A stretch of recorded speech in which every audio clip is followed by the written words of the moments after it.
sit here with my first coffee from the new Starbucks. I see two men in green aprons with their feet busily chirping around to control the excited crowd. Occupying the table on my right is a group of four, all giggles, smiles, and words.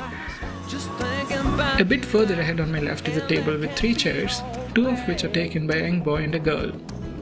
They are the quietest of my immediate neighbors, for their conversations have an air of hesitation and a little bit of awkwardness.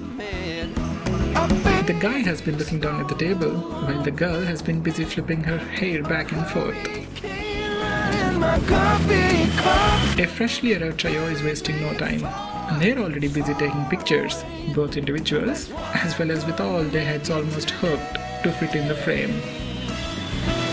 One of the men in green aprons has thrown me a glance. Does that mean, when are you going to leave? Not their fault. The traffic inflow has been non-stop, and I feel the space is certainly on the shorter side. I have just looked around, and except for one table, all the others are filled with jumpy teenagers and fresh into college carefree faces.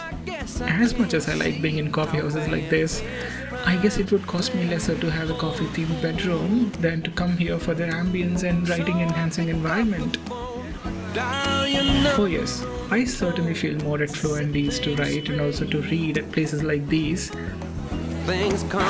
Whether on chaotically busy Sunday evenings or deadly quiet abandoned afternoons, there is something about these spaces that encourage the mind to both imagine and observe more keenly.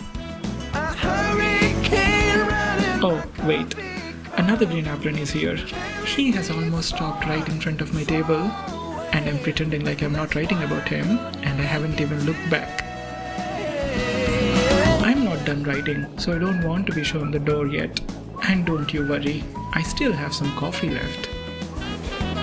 In the middle of all this, a girl in faded blue jeans and a black top and heels that would make me 2 times taller has walked past my table, graciously balancing almost half a dozen coffees on a tray.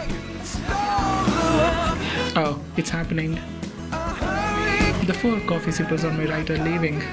We are sorry, sir, but many people are waiting outside. Would appreciate it if you please cooperate. How can anyone reject such a civil request?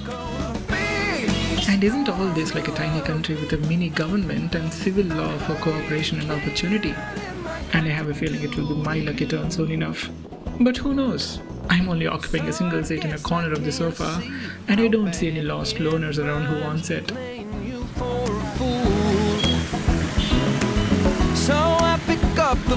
The evacuating officer is still here, helping the newcomers find a place in this kingdom of chaos, and also, probably and sadly, being quietly cursed by those who are being asked to walk out.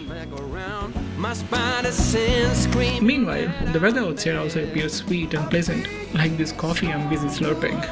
And the roads have turned a little darker, taking extra color from the moody clouds floating in the sky. Even if I have to leave now, I guess I have had a good time painting this verbal canvas. The canvas of the third evening of Starbucks in the city of Vizag since its inception on the 30th of June.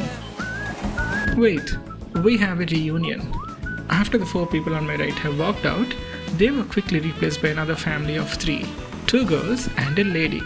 Another lady in white has approached one of the girls and shut her eyes. The girl recognized her as an aunt, probably a friend or a cousin's mother. Oh wait, it has finally happened. The man from the ground floor approached us. He was hesitant, poor man. Can you give me 2 minutes? I asked and quickly packed my things. As I took a step away from the table, the stranger who was about to take my seat called and said, "Excuse me, you have left your camera here." Why do I keep doing this? How long before my camera goes fully missing? Anyway, I thanked the kind stranger and overheard a few fading words of the aunt as I walked down and out.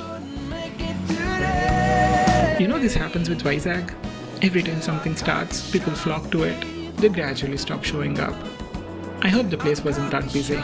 And sorry Starbucks for wishing upon you lesser profits. Maybe one day after I have my own franchise of yours, I will change my wish. Even that seems less expensive than these coffees.